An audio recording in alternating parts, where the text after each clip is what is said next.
আসসালামু আলাইকুম। কেলা আছেন আপনারা সব? আশা করি আপনারা সব ভালো আছেন। আলহামদুলিল্লাহ আল্লাহর রহমতে আমরা সব ভালো আছি। মুস্তাফারটা আপনার লগে খুব মজার আর খুব সুন্দর একটা রেসিপি শেয়ার করবো। আর এটা হইছে ফ্রুট জেলি। এই জেলি দেখতে জিলা সুন্দর, খাইতেও মজার আর বানানিও সোজা। আর যেহেতু কয়েক জাতি ফ্রুট দিয়ে বানানি হয়, ওটার লাগি হেলথিও। যে কোনো পার্টি বা স্পেশাল অকেশন যে কোনো সময়ও বানাইয়া খাইতে পারবা। বানানিও খুব সোজা, যে কোনো সময়ও যে কোনো ধরনের ফ্রুট দিয়া এলাকান জেলি বানাইয়া খাইতে পারবা। ছোটো বড় যে কোনো সাইজেরও নিজের মন মতো করিয়া বানাইতে পারবা। একবার দেখলেও বুঝতে পারবা ই জেলি বানানি কত সোজা। তো দেখিলেও আমি কিলা বানাই। একটা হান্ডিত আমি 1 লিটার পানি দিলাম। আমি 1 লিটার পানি দিলাম। আপনারা ইচ্ছা মতো যতখান দিতে চাইন বা কতখান বানাইতে চাইন ওলাখান দিলেইবা। আর দেখতে পারা আমি ফ্রুট কাটিয়ে রাখছি। আপনার ঘরে যে সময় যেটা ফ্রুট থাকে ওটা ফ্রুট দিয়েও কাটিয়া বানাই নিতে পারবা। আমি 2 জাতের আঙ্গুর, কমলা আর পেয়ার কাটিয়া রাখছি। আরও যে কোনো ধরনের ফ্রুট যেমন স্ট্রবেরি তা দিলে আরও বেশি সুন্দর লাগবো, যেহেতু অন করে ইটা নাই। আর আমি যেটা আছে ওটা দিয়েও বানাইলাম। কম বেশি কতখান জেলি বানাইতা কতখান ফ্রুট দিতা নিজের ইচ্ছা মতো বানাই নিতে পারবা। 1 লিটার পানির লগে আমি 1 কাপের মতো চিনি দিলাম। আপনারা ইচ্ছা মতো কম বেশি করে দিতে পারবা। চিনি দিয়া বালা করে লাড়িয়ে চাড়িয়ে মিশাইলাম যাতে চিনি বালা করে গলি যায়। এরপরে আমি 1 টেবিল স্পুন এগার এগার পাউডার দিলাম। 1 লিটার পানির লগে 1 টেবিল স্পুন এগার এগার পাউডার দেওয়া লাগবো। তোরা বেশি দিতে পারবা কিন্তু কম দিবা না। সেও চাইলে আগে তোরা পানি দিয়ে এগার এগার পাউডার গুলিয়া রাখিয়াও পরে এই পানির মাঝে মিশাইতে পারবা।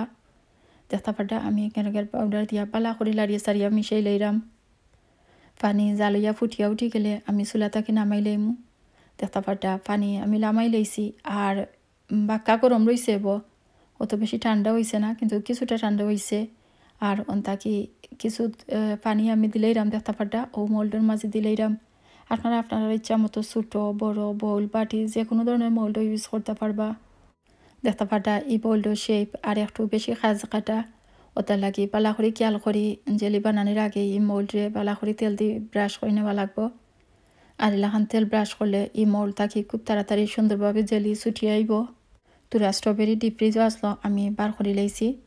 বার করিয়া দেখতে পারটা ওলাখান সাইরো বাই সরাইয়া ছিটাইয়া আমি একটু সাজাই নিছি কি সবটা ফ্রুট দিয়া যাইতে সাইরো বাই মিশে যায়। ওলাখান ফ্রুট ওখানে আমি বিছাইয়া দিলাইছি। আর দেখতে পারটা ওলাখান চামচ দিয়া তুরা করি ও মিক্সচার আমি দিলাইরাম যে পানির মিক্সচার বানাইয়া রাখছি। ও পানির মিক্সচার ও তার উপরে দিলাইরাম ফ্রুটসের উপরে। ও ফ্রুট জেলির উপরে আমি আরেকটা লেয়ার দিতাম চাইরাম। ওটার লাই আমি আরও তোরা জেলি রেডি করে লইরাম। আর আপনারা যদি চাইন 1 লেয়ার দিয়েও বানাই লিতে পারবা বা এক্সট্রা যে পানি থাকবো পানিও ও ফ্রুটের উপরে দিলেইতে পারবা। আর যদি ওলাখান আর একটা লেয়ার বইতে চাইন তে আরও তোরা ওলাখান জেলি বানাই লিতে পারবা। আমি ফ্রুট জুস আর পানি মিশাইয়া 250 মিলিলিটার করে লাইছি। আর 250 মিলিলিটারের লাগে আমি 1/2 টিস্পুন এগার এগার পাউডার দিলাইমু। আর তোরা ফুড কালারও দিলাইছি দেখতে পাররা। আর কেউ চাইলে ইতির মাঝে তোরা চিনিও মিশাইতে পারবা। এরপরে লাড়িয়া সারিয়া আগরলাখান যে সময় পানি ফুটিয়ে উঠবো ওই সময় নামাই লইমু। এবারে দেখতে পারটা এই ফ্রুট জেলি কিছুটা জমি গেছে, হইলে ফুরাফুরি এখনও বালা করে বইছে না, এর বাদেও কিন্তু বহুতটা জমি গেছে। ওখানে আমি যে রেড জেলি বানাইছি বা একটা মিক্সচার বানাইছি ও ওটা তুরা করে দিলাইমু। বেশি গরম অবস্থায় এই মিক্সচার ডালা যাইতো না, কিছুটা ঠান্ডা হয়ে গেলে দেওয়া লাগবো। আর নিচের লেয়ারটাও কিন্তু একটু জমা লাগবো। বেশি লিকুইড অবস্থায় উপরে লেয়ার দিলে সবটা মিশে যাইব, পানি একলগে হয়ে যাইব। ওতালাই তুরা জমার বাদে আর ও মিক্সচারও যে সময় তুরা ঠান্ডা হয়ে যাব কিছুটা ঠান্ডা হয়ে যাব ওই সময় দেওয়া লাগবো। এই মিক্সচার দিয়া যে সময় সবটা রুম টেম্পারেচার আইব ওই সময় এই মৌলিটা আমি ফ্রিজে রাখি দিব 5-6 ঘন্টা লাগে।